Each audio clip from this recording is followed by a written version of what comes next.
Right, dit is woensdag, die eerste woensdag van April. Eerste kwartaal is op sy rug. Net 2/3 van die, nee, 3/4 van die jaar bly oor. So, ja, dit is nou amper die tweede woensdag. So, maar hoe dit ook al sê, ons is hier so by mekaar omdat ons graag hier by mekaar wil wees. Hoopelik. Dankie vir een en elkeen. Dankie vir die verversings en vir wat ons eet. Maar ek gaan nou vanaand begin praat oor Imuna. Iets wat ek nou al lankal wou gedoen het. Maar ek het so 'n bietjie van 'n aanloop, want dis nie iets wat in isolasie gesien moet word nie. En ek het nou al baie oor geloof gepraat in my lewe. Ek het nou al baie gesê, wie wat, ek weet wat die Bybel sê is geloof, ek weet dis die vaste vertroue op die dinge wat ons hoop, dis 'n bewys van die dinge wat ons nie sien nie. Ek weet, sonder geloof kan ons God nie behaag nie. Ek weet, dat as jy tot bekering kom en tot Christus kom en sy disipel wil wees, dan word jy gered uit genade deur geloof. Geloof het 'n sentrale punt. Ons het die laaste lering wat ons hierso gehad het, het ons gesê gebed, en dit was ook 'n aanloop na vanaand toe, is die sleutel om die hemel oop te sluit. Maar geloof maak die deur oop. Jy kan bid tot jy blou word, as jy nie geloof het nie, gaan niks gebeur nie. Jesus Christus kom by een geleentheid en hy sê, as julle glo, wanneer julle na God in gebed toe gaan en in julle harte nie twyfel nie, sal julle ontvang wat julle van die Vader gevra het. Op 'n ander plek sê Jesus Christus 'n baie interessante ding, en ek gaan nou 'n bietjie daarna uitwyk vanaand toe, want dit is waaroor die Imuna gaan. Hy sê die volgende, hy sê,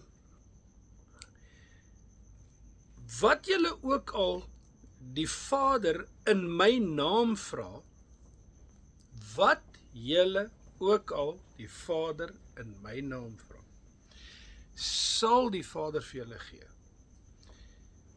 sodat die Seun daardeur verheerlik kan word en die Vader daardeur verheerlik kan word. En so kan ek aangaan. Alles wat ek nou opgenoem het is Bybelversies wat ek quote. Nee. Die hele Bybel is vol oor geloof. Die hele Bybel sê vir ons waaroor gaan geloof. En dan net sodra 'n mens dink jy glo, en net sodra 'n mens dink, okay, ek het nou 'n punt bereik waar ek nou dink ek weet wat is geloof. En ek dink ek glo. Dan kom daar 'n voorval in jou lewe en dan bid jy oor 'n saak en dan gebeur dit nie, en dan dink jy by jouself, maar hoekom het dit nie gebeur nie? Ek het dan geglo. En dan dink jy by jouself, nou, maar wat's nou fout? Is die fout by my, is die fout by die Here, is die fout by my gebed, is die fout by iemand anderster? Demone my antwoord gesteel op pad terug. Wat? Waarom is my gebed nie verhoor nie? En dis nou iets anderster waaroor ek vanaand gaan gesels, ook waar ons nou praat oor Imuna. Nou, julle weet, ek het gepraat oor Imuna. Nou, Imuna is nou maar die Hebreëse woord vir geloof. Oralster waar jy in die Ou Testament versies kry, en een van die mooiste versies rondom dit is 'n versie wat gevind word, en ek het hom aangehaal in my notakies. Habakuk 2 vers 4. Nou, ons ken Habakuk. As 'n ou sê Habakuk, dan dink almal, ja, okay, die gebed wat Habakuk gebid het, of wat Habakuk wat sê, al is daar nie vrugte aan die bome nie, en al is daar nie oes op die land nie, en al is daar nie beeste of vee in die krale nie, en al is daar niks, nogtans sal ek my in die Here verbly. Nogtans sal ek die Here aanbid en hom loof en prys. Met ander woorde, Habakuk, onmiddellik dink 'n mens wanneer jy die woordjie Habakuk hoor en dink aan wat Habakuk skryf, en dink jy, okay, daar's 'n tekort, daar is dinge wat nie gebeur nie, en dan desondanks dit, sal hy nog steeds aanhou om die Here te loof. Wat ons moet doen in elk geval, daai gaan ek die Here loof, dis die 4de beker van die Pasga, en ons is nou net so pas deur die Paasfees met Pasga. Die 4de beker is die beker van lofprysing, of die Tehillah beker, of die Telel, of Hallel, wat kom van die woord Halleluja, daai Hallel, om God te loof, om te prys. En nou weet ons, die 4de beker van die Pasga is 'n besonderse manier van 'n prysbeker, want dit is 'n beker wat jy drink te midde van vervolging, te midde van swaar kry, te midde van goeters, nog steeds om die Here te kan loof en te prys. Dit is die beker van lofprysing wat jy in die Pasga gekry het, die Pasga maal gekry het. Waaruit ons nagmaal uitgeneem is, dis nie die beker waarna Christus verwys het nie, hy het na die 3de beker verwys, ek het dit met julle hier in die huiskerk behandel. Nee, maar dit gaan oor 'n versie in Habakuk wat die volgende sê, Habakuk 2 vers 4, kyk, sy siel is opgeblaas in hom en nie reg nie, hy praat nou van 'n hoogmoedige persoon, en dan sê hy, maar die regverdige, met ander woorde, maar die regverdige, iemand wat nie opgeblaas in homself is nie, iemand wat nie te groot in homself is nie. En 'n mens kan deurgaans, wanneer jy oor daai goeters praat, kan 'n mens 'n vergelyking trek tussen Dawid en Saul. Saul, wat die eerste koning van Israel was iemand wat in homself gesentreer was, hy is die koning, sy woord moet gestand gedoen word, hy moet dinge op sy manier doen, hy moet aansien by die manskappe hê, hy moet op die pedestal geplaas word, he's untouchable, want hy is nou die koning, maar sy hart is ver van die Here af, want dit gaan alles oor sy glorie. En hy is die kankerer, hy is die ene wat die oorwinnings behaal, en daar is nie meer plek vir, hy tot nadat hy een geveg gehad het, en die geveg gewen het, gegaan en vir homself 'n gedenkteken op die berg opgerig, 'n monument, tot sy eie eer, want hy is die ou wat die vyande verslaan. Waar pas God in die prentjie in, weet nigter alleen. En daarteenoor kry jy vir Dawid, wat by uitstek die geestelike koning was. Die een wat gesê het, Here, vat jou gees nooit van my af weg nie. Die een wat gesê het, Here, ek kan nie sonder jou lewe nie. Hy wat gesê het, Here, wat is die mens dat jy aan hom dink? Hy wat soveel psalms geskryf het oor die grootheid van God en die majestueusiteit van God, ek het daai woord nou 'n bietjie langer getrek as wat hy moes getrek gewees het, maar dis waaroor dit vir Dawid gegaan het. Vir Dawid het gegaan oor die Here en die geestelike aspekte van sake. En dis hoekom Dawid was 'n aanbidder, hy was 'n ware aanbidder gewees. En Dawid het gesê, weet jy wat? Ek sal in die huis van die Here bly tot in lengte van dae. Saul het gesê, nee, ek bly in Gibea. Ek bly in my huis. Ek trek nie Jerusalem toe nie. Ek het niks met die huis van die Here uit te waai nie. Dis nie my plan van aksie nie. Jy sien, daar's 'n verskil tussen hulle wat by die Here wil wees en hulle wat die Here by hulle wil hê. Jy sien, mense wil baie keer hê, die Here moet met ons wees. Ag, julle moet tog bid dat die Here saam met ons sal wees. Dis wonderlik, dit klink edel, dit klink fantasties. Maar hoekom is jy nie by die Here nie? Want as jy by die Here is, dan sal die Here by jou wees, want jy is by die Here. En julle is by mekaar. Nee? Dis 'n swing van dieselfde ding, maar is 'n ander perspektief, as julle verstaan wat ek doen. En dis presies waar Imuna gaan. Dit gaan oor geloof, maar met 'n hele kopswing. Dis geloof, soos wat God wil hê ons moet geloof verstaan. Want ek dink nie ons het regtig benul wat se geloof God behaag nie. Hy sê, sonder geloof kan julle God nie behaag nie. Daai geloof wat hy daarvan praat, dit is Imuna. Dis daai onwrikbare geloof in God. Nee, nou ek gaan daarby kom. Nou goed, 2 Korintiërs 5 vers 5 sê, maar hy wat ons juis hiervoor toeberei het, en hy praat nou met mense soos ons wat tot die Here gekom het en ons harte en siele vir hom gegee het en ons tot hom bekeer het. Hy sê, maar hy wat ons juis hiervoor toeberei het, is God wat ons ook die Gees as onderpand gegee het. Nou ek wil daar begin. Onderpand, dat hy net vir julle iets verduidelik. Klink vreeslik mooi. Maar weet julle waarvan praat die Bybel as hy praat van 'n onderpand? Onthou julle die ou dae die vrouens onderrokke gedra? Nee? Jy het 'n rok aangehad, maar jy het 'n onderrok onder hom aangehad, want anders te skyn jou rok deur. Nee? En die onderrok was nou 'n bietjie silkie en dig en so aan, en dis 'n onderpand, dit is 'n pand wat jy nie kan sien nie. Nou, as ek nou byvoorbeeld 'n pand aan het, of 'n kleed aan het, en ek het 'n bokleed bo hom aan, of miskien 'n mantel of 'n ding, en jy kan daai pand nie sien nie, dan is dit 'n onderpand. En as ek nou gegaan het, en ek het by jou geld geleen, Armand, en ek sê vir jou, hoorie so, leen vir my R1000, en jy sê vir my, ek maar gee vir my iets as 'n pand, dan het ek gewoonlik so iets, daai tyd het hulle nie goeders gehad, soos pandjieswinkels waar hulle nou goed gevat het soos 'n TV of 'n ding wat hulle gaan verpand het nie. Die ou wil net 'n pand hê wat vir hom 'n waarborg gee dat jy gaan die R1000 terugbring in die eerste plek, en in die tweede plek het hy 'n pand nodig wat onteenseglik vir buitestanders sal sê, ja, maar weet jy wat, daai ou wat hierdie ding vir jou gegee het, skuld jou geld. Ons weet nie hoeveel nie, maar hy skuld jou definitief geld. Dis definitief 'n bewys van die transaksie. Hoekom? Want die onderpand was nie iets wat opsigtelik is nie. Ek kan iemand se baadjie nog steel, of as hy hom uittrek as hy warm kry, of ek kan nog sy baadjie van hom afneem.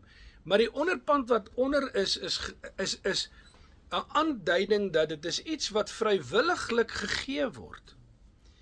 Ek trek dit juis uit want dit is intiem, dit is naby my, dit is eie aan my, dis eintlik onder my klere. Nou haal ek dit uit, so nou sê hulle, okay, ja nee, wag 'n bietjie. As iemand daarom nou met jou ou wessietjie, wat jy nou in die winter dra, by my aankom, dan moet ek dan by myself dink, okay, my ander gaan nie sommer daai ou se wes, in die ou wessie aan die hande gekry het, dis sommer net nie. Nee, jy moes hom uitgetrek het en vir my gegee. Nee.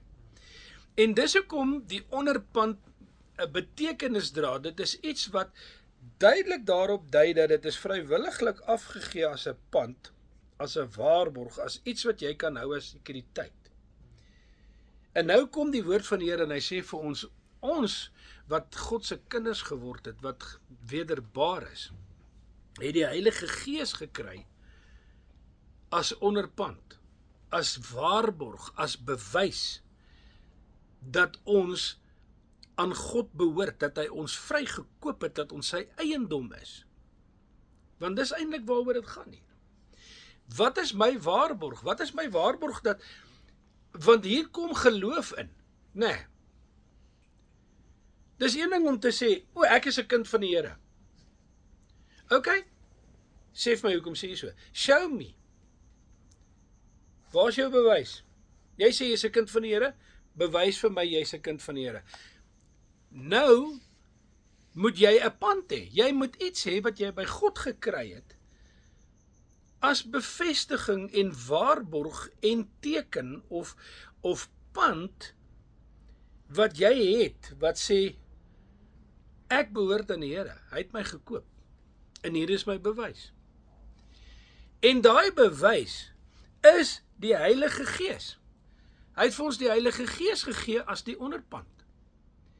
Nou is dit so interessant en so uniek om te sien hoe die mense in die wêreld die Heilige Gees afmaak.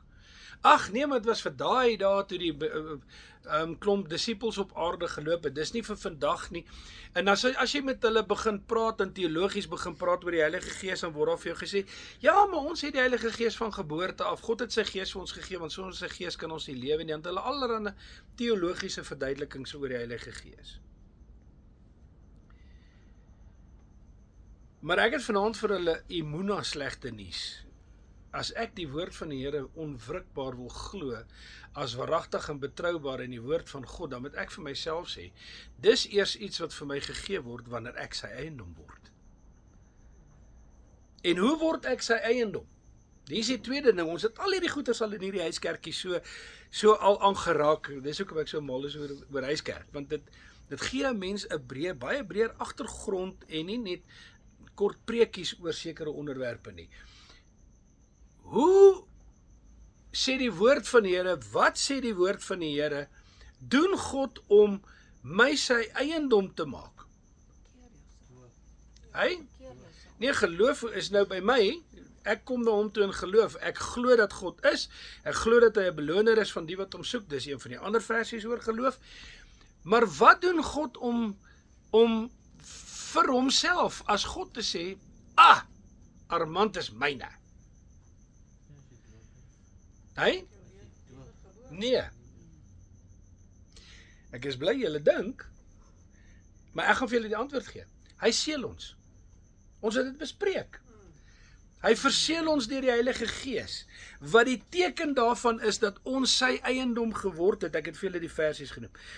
Efesiërs 1:13, in wie julle ook nadat julle die woord van waarheid, die evangelie van julle redding gehoor het, in wie julle nadat julle geglo het, met ander woorde, nadat jy tot geloof, nadat jy tot immuuna gekom het, verseël is deur die Heilige Gees van die belofte, wat die onderpand is van ons erfdeel, om sy eiendom te verlos tot lof van sy heerlikheid. We are sealed. Ons word verseël. Hoekom dink julle wil die anti-kris sy merk op mense sit? Sodat almal kan sien, hulle behoort aan hom. Sodat almal kan sien, okay, maar hy is hulle eienaar. They belong to him. Dis hoekom die woord van die Here sê, as jy die merk van die dier gevat het, is daar nie vir jou saligheid nie, want jy het jouself onder God se eienaarskap uitgehaal as jy daar was. As jy nog nie daar was nie, het jy uit jou eie uit besluit, maar ek gaan nie die eiendom van God word nie, ek gaan die eiendom van die anti-kris word. En dan vat ek die merk van die dier, en dan wil ek die voordele hê wat daaraan verbonde is. En ek het dit nou ingechip, want dit is nou eintlik maar die aanloop na die volgende ding toe. Want die oomblik as ek God se eiendom geword het, en die oomblik as ek verseël is deur die Heilige Gees, is daar voordele. Daar's voordele. Ons fokus is 90% op die verkeerde plek. Ons fokus is baie keer op die daaglikse lewe. Ons fokus is baie keer op die hardship, die probleem, dinge wil net nie regkom nie. Dinge wil net nie draai nie. Ek het so geglo, en dit wil nog nie regkom nie, maar ek glo nog steeds. Nee? Ek hoor baie mense in die kerk, hulle praat so. Nee? Ek het suikersiekte, maar ek glo die Here gaan my gesond maak. En 5 jaar later dan praat ek met hulle en sê vir my, ja, ek het nog so 'n bietjie suikersiekte, maar die Here gaan my gesond maak. En nog so 5 jaar later, dan hoor ek, nee, die suikersiekte het nou bietjie erger geword, so nou 'n erger suikersiekte. Maar die Here gaan my gesond maak. Nee? En dan dink mense, daai hoop wat hulle uitspreek, dis geloof. Geloof is opgemaak uit verskillende goeders uit, waarvan hoop maar een is. Hier is die mees algemeenste ene wat ons almal van praat, want Paulus skryf dit in die Bybel, en julle kan gerus na my notas kyk, en julle kan 'n bietjie gaan nalees, en 'n bietjie huiswerk doen, en kyk daarna, maar hy sê, ons het hierdie hoop, op saligheid. Nee, ek glo, God het my gered, ek glo ek gaan hemel toe, of die bus my raak ry, en of die wederkoms plaasvind, en ek saam met die wegraping opgaan na Jesus toe in die lig, ek glo ek gaan dit maak, ek het daai hoop op saligheid, ek het daai hoop op redding, ek het daai hoop dat ek aan die Here behoort, dis 'n hoop. Maar nou is die definisie van geloof meer as hoop. Hy sê, dit is die vaste vertroue op die dinge wat ek hoop. Nou om by die vaste vertroue uit te kom, moet ek by Emuna uitkom. Maar om by Emuna uit te kom, moet ek net eers 'n paar goedjies begin, net 'n bietjie recap. En dis hoekom ek vinnig deur dit hardloop, né? Nou, onthou nou. Daar was die skepping, die Here het die mens gemaak, en die mens moes heers oor die aarde, en ek gaan nou nie Kaapstad om by Durban uit te kom nie, maar die mens was gemaak as wat? Die mens was gemaak as God se verteenwoordiger. Hy sê, as jy die nuwe vertaling, die 83 vertaling lees, hy sê, kom laat ons mense maak na ons gelykenis, na ons beeld. Ons verteenwoordigers. Our representatives. En toe het hy vir die mens gesag gegee. Hy het vir hom gesê, onderwerp alles en heers daaroor. Ek gee vir jou gesag. En toe kom die duiwel nou natuurlik en hy kom steek stokkies in die speek, né? En die mens gee sy gesag lekker vrywillig af van die duiwel en val in sonde. En nou kom die Here en hy kom uit genade en hy kom slag 'n dier. Hoe anderster kan hy vir hulle velklere gegee het as hy nie 'n dier geslag het nie? So die eerste offers wat gedoen is deur God gedoen in Genesis al. Toe hy vir die mense sê, nee, hier vye blare gaan julle lekker laat eek. Ek gaan vir julle velklere maak. Het hy diere geslag en die vel gevat, die pels gevat en vir hulle klere daarvan gemaak om te dra. So daar het offers plaasgevind. Want sonder bloedvergieting kan daar nie vergifnis van sonde wees nie. Dis wat die woord van die Here vir my leer. Nee. Hy sê, if there is no blood, there is no forgiveness. Daarom moes die mense, die Israeliete, die Jode, moes hulle na die tempel toe gekom het met hulle sondeoffer, en dan moet daai dier geslag word, en sy bloed moet opgevang word, en die bloed moet afloop, en dit moet op die altaar, moet dit verspil word.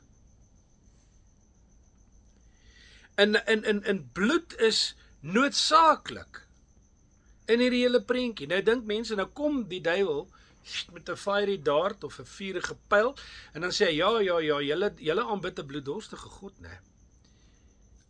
Bloed moet altyd oor in die prentjie wees. Nee, jy het die kat 'n bietjie aan die stert beet. Dis hoekom ek sê, jy moet nou draai alles om.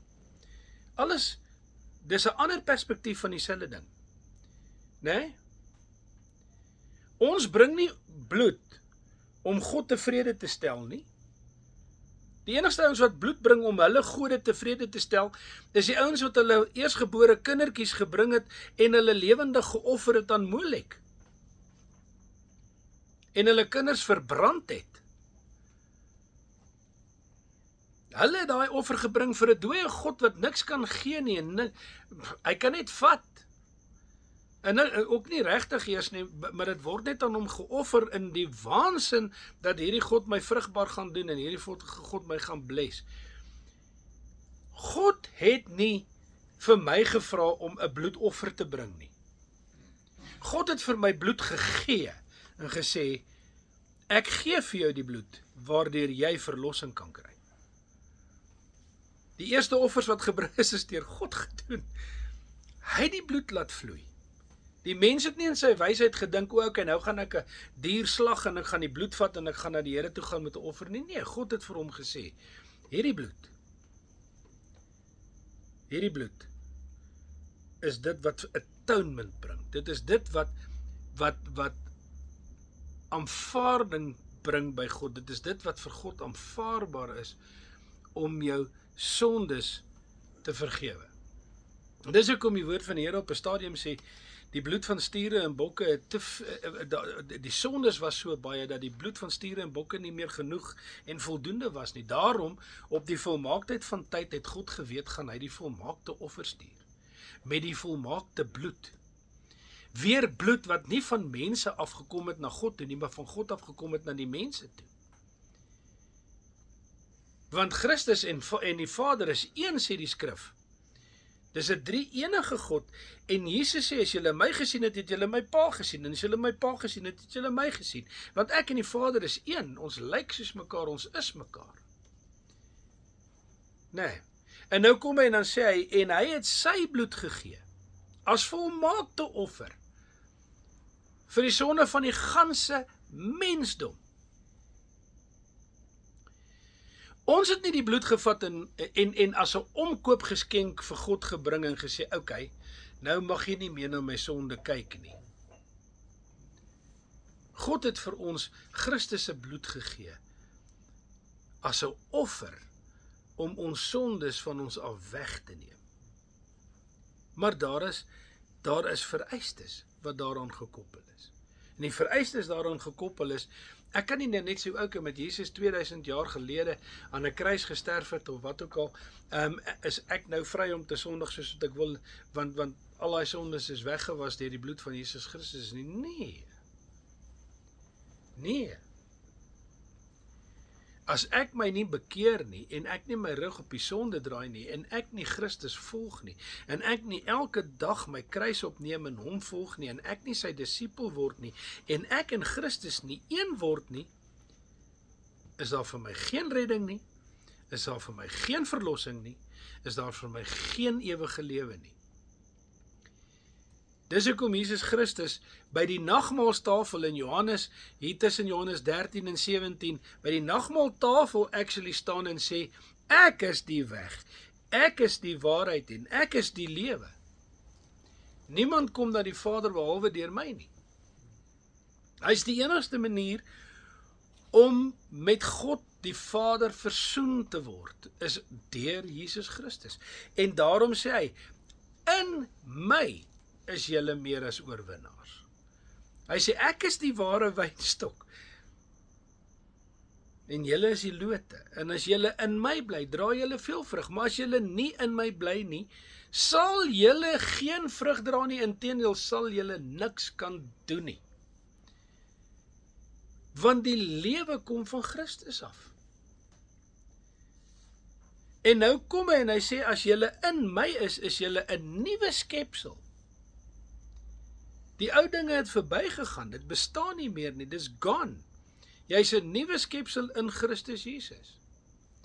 In Christus Jesus. So my verantwoordelikheid is, kom in Christus. En nou sê hy, hulle wat hom aangeneem het met hom een gees geword. Wat is God? Die woord van die Here sê nie vir my, God is 'n wese nie. Die woord van die Here leer my, God is gees. En as Jesus en die Vader een is, en een gees is, en ek word met Christus een, dan is ek met hulle een gees. Dis wat die skrif sê. Maar dan moet ek met hulle een wees. Nee. Nou, dit klink verskriklik. Maar dit is so eenvoudig ook, soos wat dit is. Want dit is die waarheid van die evangelie. As ek my lewe vir Christus gee, soos wat hy sy lewe vir my gegee, dan word ek en hy een. En dan word ons een gees. En dan sê die woord van die Here vir my, alles wat ek gedoen het, sê Jesus Christus, en meer sal julle doen. Ok. Waar loop jy ons op water? Waar word die dooies opgewek? Waar gaan mense soos in die ou dae hospitale toe en bid die hele hospitaal sal leeg? Dat almal gesond huis toe gaan. Waar is die voorsiening van God, waar mense so maklik oor praat? En dan vir God vals eer gee. Baie keer doen mense hulle eie ding en hulle verwerk hulle eie rykdom, het sy deur skelmstreke of andersins, en dan loop hulle en sê, o, die Here is so goed vir my. O, die Here het my so gebless. Maar die het hom glad nie gebless nie, hy het homself gebless deur ander mense te besteel. En dan gee hy nog vir God vals eer. Nou om by emuna uit te kom, om by geloof te kom, die geloof wat dit vereis, dat ek saligheid bekom, daai geloof wat vir my daai hoop op saligheid gee waarvan Paulus praat, daai geloof sê, Dis die bewys. Hy sê, geloof is die vaste vertrou op die dinge wat ek hoop, 'n bewys. Proof. So as iemand vir jou sê, hoe weet jy? Dan sê jy, want ek het emuna, ek het geloof, ek het 'n onwrikbare geloof. Ek weet die Here het my gered. Ek weet die Here het my sy kind gemaak. Ek weet die Here het my sy Heilige Gees gegee as onderpand. Ek weet al hierdie dinge. Maar God los jou nie net so in die duisternis nie. Hy gee vir jou 'n daadwerklike teken. Hy gee vir jou 'n daadwerklike bewys. Hy gee vir jou 'n bewysstuk. Hy gee vir jou die Heilige Gees. Kom ek gee vir jou 'n voorbeeld. 2 voorbeelde. Die Here roep vir Saul as koning, eerste koning van Israel. Hy sê vir Samuel, daar gaan 'n ou môre by jou aangestap kom, hy soek donkies. Moenie worry oor die donkies nie, ons weet waar die donkies is, hulle is gekry, maar jy moet homself as die koning van Israel. En hier kom Saul aan, hy is 'n groot ou, hy is 'n kop en skouers hoe langer as al die ander mense. Hy staan soos 'n toringbole uit, hy is hierdie fris ou, hy is hierdie handsome ou. En Samuel salf hom as koning. En maar Samuel stap 'n pad met hierdie ou. Hy sê vir hom, kry my by Rama, kry my in die dorp, kom oornag by my. Hy gee vir hom die beste deel van die fees wat hy vir hom uitgehou het, vooraf omdat die Here vir hom gesê het, Saul gaan kom en hy met homself as koning. En toe hulle nou uiteindelik deur die volk gaan en met die Urim en die Thummim, kyk wat sê die Here. Toe kom die lot op Benjamin, die stam, en van Benjamin op die huis van Saul se vader, en van Saul se vader kus af op hom. En die woord van die Here sê, en Saul was nowhere to be found. En hulle sê, Saul, die lot het op jou geval. Waar Saul?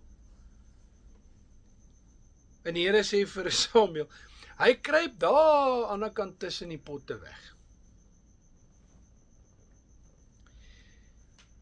Nietemin, alhoewel hy baie min van homself gedink het en in homself getwyfel het al van starters af, word hy gegaan haal en hy word gesalf en hy's koning en nou is hy die koning van Israel en hy, die woord van die Here sê, en van daai oomblik af het die Heilige Gees deur hom gewerk.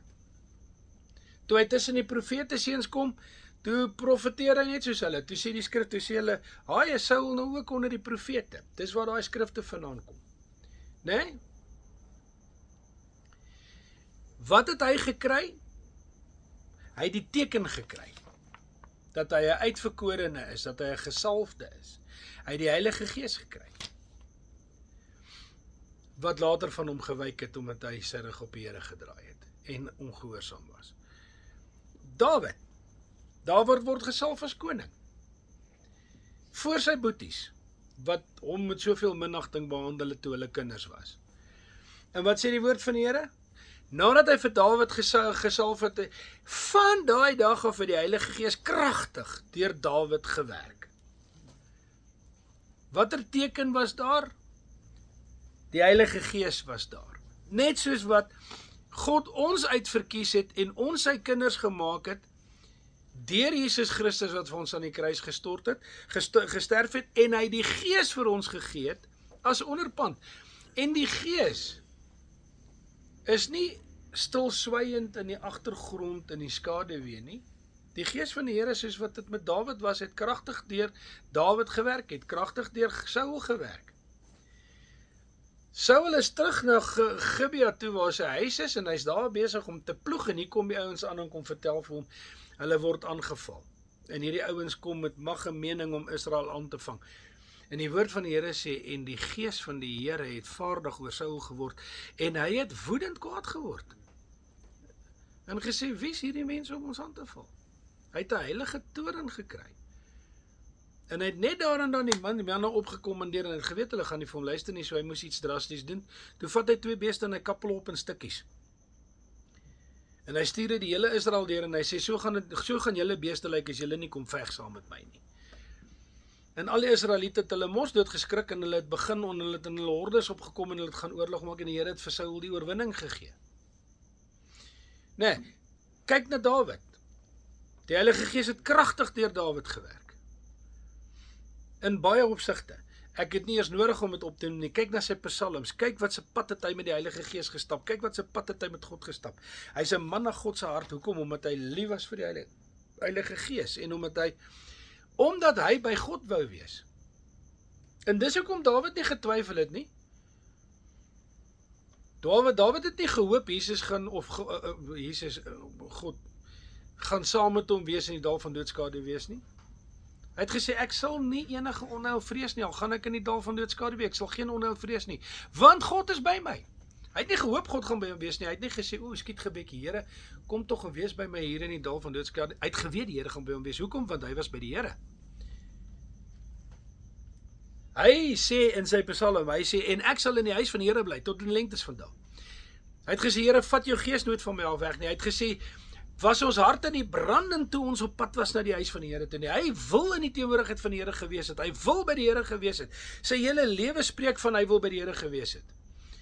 Saul daarenteen, elke keer as hy oorlog gaan voer, moet hy eers wag, laat Samuel kom en 'n offer kom doen, sodat die teenwoordigheid van die Here vaardig kan word en saam kan gaan en vir hulle die oorwinning in die stryd gee.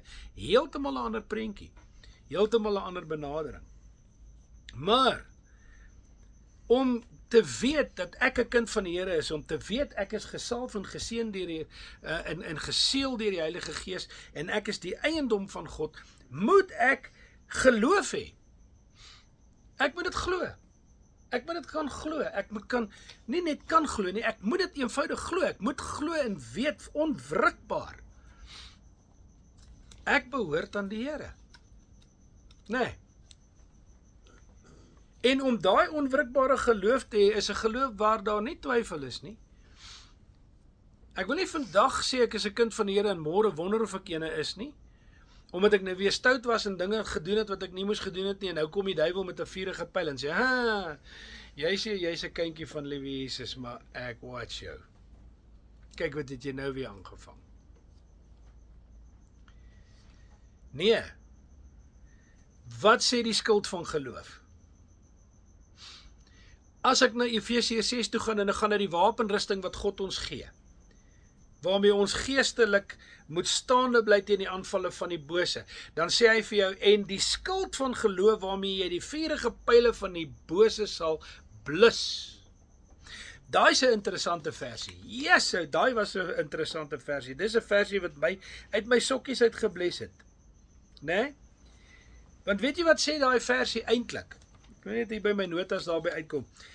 Nie dat ek die notas nodig het nie, kan vir julle verduidelik wat ek bedoel, maar daai versie sê, Efesiërs 6 vers 16, hy sê, behalwe dit alles neem die skild van die geloof op, waarmee julle al die vuurige pyle van die bose sal uitblus. Sal kan uitblus. Die Grieks, dis in Grieks geskryf. Nuwe Testament mos in Grieks geskryf. Die Grieks wat gebruik is, die woorde in Grieks wat gebruik is hier, is baie meer as wat ons in Afrikaans lees. Ek het nou baie vir julle gesê in hierdie huiskerk. Afrikaans is maar 'n bietjie van 'n armtaal. Maar weet wat dit beteken dit eintlik? Ek gaan dit so min of meer translate na Afrikaans toe, sodat julle, ek is nie 'n Griek nie. Né? Ek het nie 'n koffie nie. Maar die Grieke het geweet waarvan hulle praat. Daai frase in daai vers in die Bybel sê, waarmee julle sal kan uitblus. Dit beteken volgens die Griekse woorde wat daar gebruik is, waarmee julle bonatuurlik in staat gestel sal word om. Hey, Armand, dit verander die prentjie, hè? Nou is dit nie net 'n kwessie van ek het 'n ou skiltjie waarmee ek vuurige pyltjies wil vang en hoop hulle gaan uitgeblus word nie. Nee. Dis 'n bonatuurlike vermoë wat God my gegee het. Die geloof waarmee hy my toebedeel het, hy sê hy het vir ons elkeen 'n mate van geloof gegee, is genoeg en kragtig en bonatuurlik en supernatural, as ek die woord kan gebruik, wat in die Engels in die verduidelikings van daai versie is. Supernaturally empowered to quench. Yes, dis 'n ander prentjie. Nee, dis nie dat, gaan dit nie.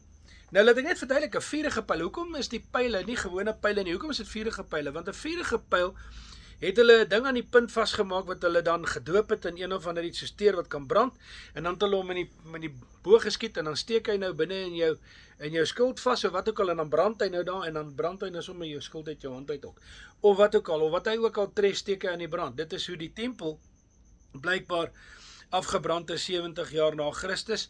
Toe die oorlog plaasgevind het, het iemand per ongeluk 'n pyl afgeskiet en het dit goeders aan die brand gesteek, en toe brand die tempel af.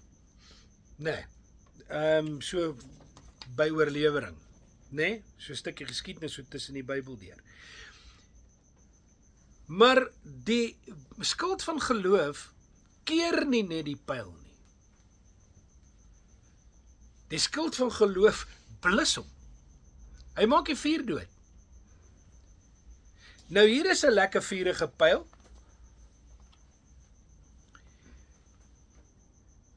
Een lekker vuurige pyl is, jy het gedink die Here gaan jou uit jou finansiële verknorsing uithaal. Hoe lank sit jy nou al daarin? Hoe lekker brand daai vuurtjie? En as ek nou daai pyl toelaat en ek laat daai pyl nie geblus word nie, is my geloof daarmee heen. Want dan gaan ek net nou sit en dink, weet jy wat, ek sien nie uitkoms nie. En daar kom die bose, en sy vuurige pyl tref. Nee. En so kan ek verskillende voorbeelde opnoem, maar 'n vuurige pyl is iets wat die duiwel weet, as hy vuurtjie net aanhou brand, gaan hy jou weerstand heeltemal afbreek. Nee.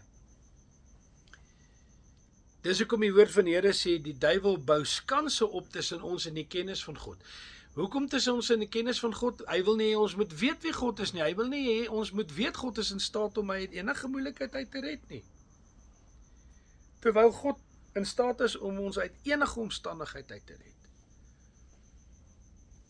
Ons hele probleem is net, ons geloof gaan net so ver. Ons moet by immuuna geloof uitkom. Ons moet by geloof uitkom. Hierdie geloof is 'n bewys. Dis iets wat ek kan uithaal en vir mense sê, weet jy wat, ek gee nie om wat julle sê nie. Ek gee nie om wat julle sien nie. Ek gee nie om wat julle hoor nie. My God sal. Sadrag, Mesach en Abednego het geweet van wat se geloof ek praat. Hulle staan daar en daai ou sê, hoor hierso, buig nou maar eerder, anders gaan ons vir julle in hierdie vuur gooi, en hulle sê vir hom, al doen julle wat, ons sal nie buig nie. En hulle gaan so ver en hulle sê, selfs al red God ons nie uit hierdie ene uit nie, en ons verbrand in daai oond, sal ons nog steeds nie buig nie. En nou maak hulle die vuur 7 keer warmer, gooi daai manne daarin, en ewe skielik is God saam met hulle in die vuur. En hulle kom uit daai vuur uitgestap, en hulle ruik nie eers na vuur nie. En die ouens wat hulle ingegooi het, brand dood, buitekant die vuur, omdat die vuur so warm is. Hoekom? Want hulle het onwrikbare geloof. Hulle het onwrikbare geloof. Kyk vir Abraham. Abraham het onwrikbare geloof. Hy het gesê, al gaan ek nou en ek gaan Isak offer, en al moet ek Isak daadwerklik offer, en hom doodmaak en hom offer aan God, sal God in staat wees om hom vir my die doodheid op te wek.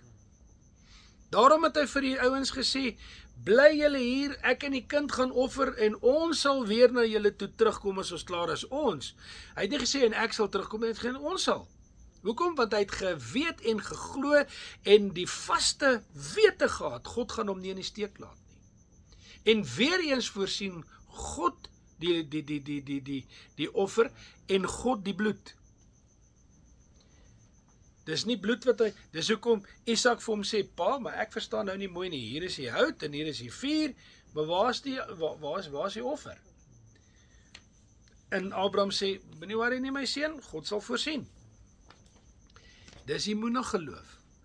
Dis geloof wat sê, weet jy wat, ek wonder nie meer nie, ek hoop nie meer nie, ek lewe nou, al het ek dit nog nie eens gesien nie, volgens wat ek glo. Dis immuune geloof. Om my lewe so in te rig, dat ek leef dit wat ek glo. Dat my lewe 'n spreekwoordelike getuigskrif is van wat ek glo. Dis immuune geloof. Dis die geloof waarvan die woord van die Here praat as hy sê, dis die geloof wat vir my die hoop op saligheid gee. Want ek wonder nie, ek dink nie by myself, het ek genoeg gedoen om die hemel te beerwe nie. Ek kan niks genoeg doen om die hemel te beerwe nie. God het die saligheid in die ewige lewe vir ons geskenk. Al wat ek moet doen is ek met sy seun aanneem as my saligmaker en met sy seun een word. Dis al wat ek moet doen. Nee. So die punt wat ek wil maak is, hierdie geloof draai dinge om. Hierdie geloof sê nie, okay, ek hoop en dan word my geloof nou versterk deur dingetjies wat gebeur en dan ewe skielik op die einde van die dag en sê ek, okay, maar nou glo ek nie. Nee, hierdie geloof sê ek glo. En ek gaan leef daarvolgens. Nou goed, as ek dan glo, en hiermee sluit ek nou af, eerste afsluiting. As ek dan glo, soos wat hierdie woord van die Here vir my sê, ek moet glo. Dan het ek hierso in my notas vir julle gesê, wat moet ek glo? Geloof daarin dat ek vrygekoop is deur die bloed van Christus. Ek wonder nie, ek weet. Deur sy kruisdood en sy opstanding. Geloof daarin dat ek met God die Vader versoen is. Ek het vrymoedigheid. Paulus skryf, hy sê, daarom kan ons met vrymoedigheid na die troon van die Vader toe gaan, na die genade troon toe gaan. Hoekom? Want ek is vrygekoop. En ek is versoen met die Vader, deur Christus Jesus, wat my met hom versoen het. Geloof daarin dat ek onder God se beskerming staan. Hallo, weet jy wat? Ek staan onder God se beskerming, ek wonder nie, ek glo dit. En my geloof is die bewys dat God my beskerm. Want hy sê, jy is my eiendom, en ek sal nie dat enigiets met jou gebeur nie, ek sal jou oppas. Ek sal jou beskut. Daarom sê Dawid, Here, U is my rots, U is my skuilplek. Hy wat skuiling vind en bly by die Allerhoogste sal vertoef in die skaduwee van die Almagtige. Glo jy dit? Gaan skuil by hom en sit in sy skaduwee, man. Dis wat jy moet doen. Kom, laat jou geloof oorgaan in dade en in aksies. Gaan kruip 'n bietjie by hom weg. Ek gaan kruip baie by God weg. Ek gaan baie in gebed en sê, Here, ek kom kruip net 'n bietjie by jou weg. Daar's soveel dinge. Ek wil net 'n bietjie hier kom sit en ek wil net kalm raak. Ek wil net in jou skaduwee sit. Ek wil net weet, as ek so maak, dan raak ek aan die Almagtige wat hemel en aarde gemaak het. Of is hy vir my 'n God wat deur ver is, soos wat Bette Midler gesing het? God is watching us from a distance. Sy kan nie meer verkeerd gewees het in haar lewe nie. God is not watching us from a distance. God knows my inner being. Hy ken my gedagtes voordat ek hulle gevorm het. Hy weet wat se woorde gaan ek praat. Hy weet wat gaan ek môre eet. Hy weet waar gaan ek môre wees. Hy weet met wie gaan ek môre praat. Hy weet wie se paaie gaan myne kruis. Daarom het hy my uitgekies om vir sy evangelie iets te beteken en vir sy koninkryk iets te beteken. Glo ek dit? Geloof daarin dat God ons God se eiendom is, en dit beteken dat ek uitgekies is, duur gekoop is en ek beskerm word vir 'n spesifieke doel in sy koninkryk. Glo ek dit? Leef dit. Leef dit, begin om dit te leef. Abraham het gesê, ek sal trek, al sê die Here vir my, ek trek 10.000 keer. Ek sal trek, ek sal aanhou trek. Hy het nog getrek toe hy 100 jaar oud was. Toe het hy nog in 'n tent gesit, toe die Here daar aankom en vir hulle sê, nou gaan jy 'n kind hê volgende jaar. Toe bars Sara uit van die lag. Sy sê, hoe kan ek nog kinders hê? Is nie moontlik nie. Nee. Bottom line van alles is, geloof, hierdie geloof waarvan wat God behaag, hierdie Godbehagende geloof, is die geloof wat God sê, dit is wat my behaag, en daarom sal ek met 'n ander oog na jou kyk. Jy is myne, jy behoort aan my. Hierdie geloof vereis dat ek prakties dit moet begin uitleef. Wat sê die Bybel in die Nuwe Testament? Hy sê geloof sonder die werke is dood. Ons moet oorgaan in die dade in, né? Nou as ek dit nou alles glo, dan glo ek onder andere, ek skiep nou 'n klompie goeders met my tyd het uitgehardloop. Dan glo ek mos nou wat 1 Petrus sê. Julle is 'n heilige priesterdom. Nou as ek 'n heilige priesterdom is, dan is ek geestelike priester vir God. Elkeen van ons wat 'n kind van die Here is en sê ek dat hy 'n kind van die Here is en glo dat hy 'n kind van die Here is, soos wat hier vanaand bedoel word, is deel van 'n heilige priesterdom. Uitverkore deur God om sy priesters te wees. En om dit te kan wees, wat doen 'n priester? 'n Priester doen twee goed. Wat doen 'n priester? 'n Priester staan namens God voor die wêreld. Of voor die mense. En 'n priester staan namens die wêreld voor God. As die ene wat namens die wêreld voor God staan, hoor hy by God, hy het die verhouding met God, hy is die ene wat met God een is, hy is die ene wat in sy heilige teenwoordigheid mag kom, hy hoor by die Here en hy kan dit wat God vir hom gee en sê, oordra aan die mense. Maar aan die ander kant is hy weer die ene wat van onder af vir die mense intree by God. Hy bring die offers, hy sê hier is die offers, hier is offers wat gebring word. Aanvaar hierdie offers, vergewe hierdie mense hulle sondes, maak hulle gesond, reinig hulle, né?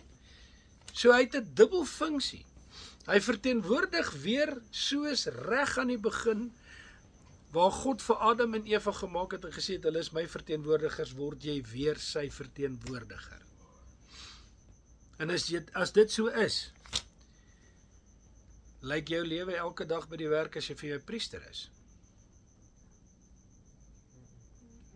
Of is daar tekortkominge? Al hoekom daar tekortkoming gaan wees, is omdat jy nie glo nie. Omdat jy nie glo dat jy 'n priester is nie. Want as jy geweet het, onwrikbaar, dat jy 'n priester van God is, 'n heilige aangestelde priester van God, geestelike priester van God, sal jy optree soos een. Die priesters het gesorg dat hulle rein is. Hulle het gesorg dat hulle gereed is om in die teenwoordigheid van die Here te kan ingaan en sy opdragte uit te voer. En as die opdrag is, doen dit, en die priesters het reg gespreek, die priesters het tussen beide getree, die priesters het verskillende funksies gehad, net soos wat ons geestelik dieselfde funksies het.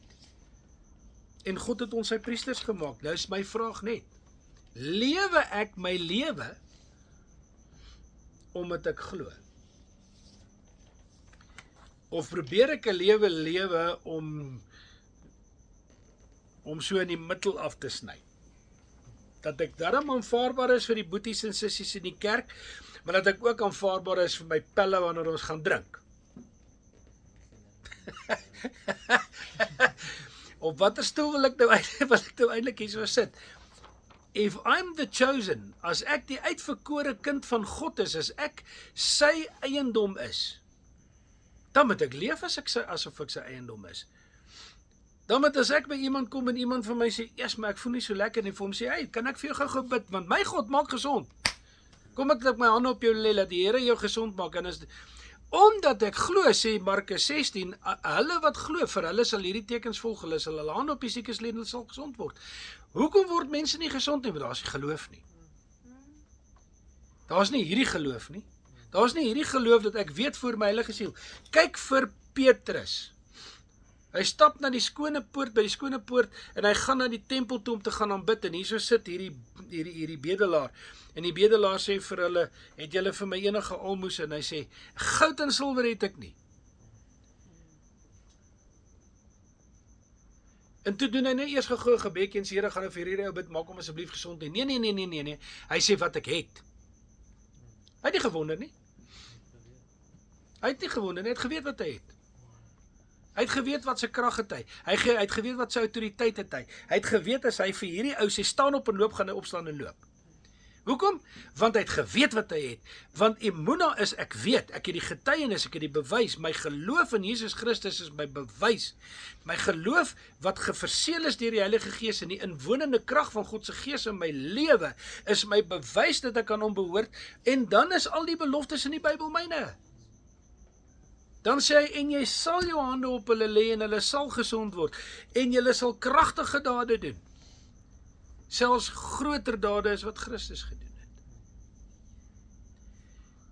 Kry julle 'n idee oor waaroor geloof regtig gaan?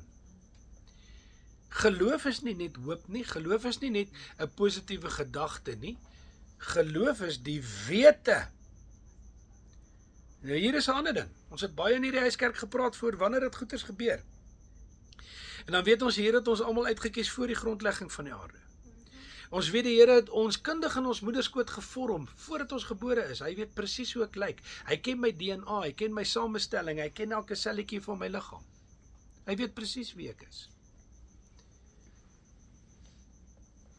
Hy weet wanneer ek staan, hy weet wanneer ek lê, hy weet wanneer ek ingaan, hy weet wanneer ek uitgaan en wanneer ek inkom. Hy weet alles van my af. Daar's niks wat hy nie van my af weet nie. Glo ek dit? Dan kan ek hom nie flous nie. Dan kan ek nie met mooi broodjies by hom kom en dink ek flous die Here nie. Hy weet alles. En as ek dan dit weet, dan verstaan ek waarom met Daniel, terwyl hy so 'n godvreesende ou was, wat so op die Here vertrou het en 3 maal op 'n dag gebid het, toe hulle hom kom arresteer het, hom gekry waar hy besig was om te smeek vir genade by God.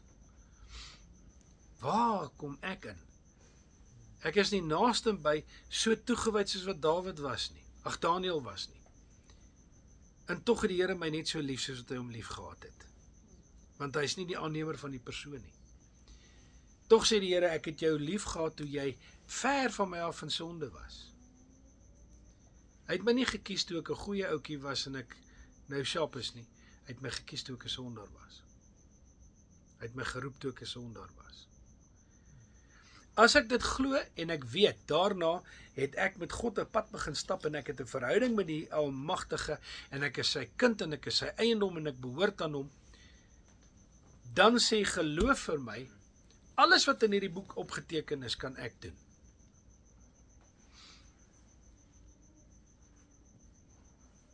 Wie glo dit?